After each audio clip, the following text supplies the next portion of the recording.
আসসালামু আলাইকুম প্রিয় ভিউয়ার্স।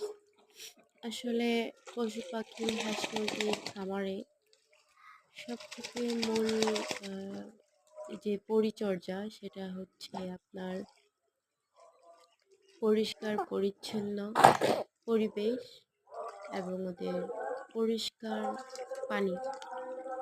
এই দুইটা জিনিস যদি ঠিক থাকে হাঁস মুরগি সুস্থ থাকবে।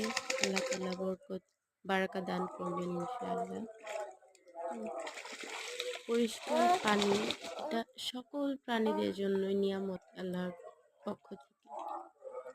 তো আমরা হাঁস মুরগি যারাই পালন করি চেষ্টা করব পরিষ্কার পরিবেশ ঠিক রাখা এবং হচ্ছে পানিটা পরিষ্কার দেওয়া।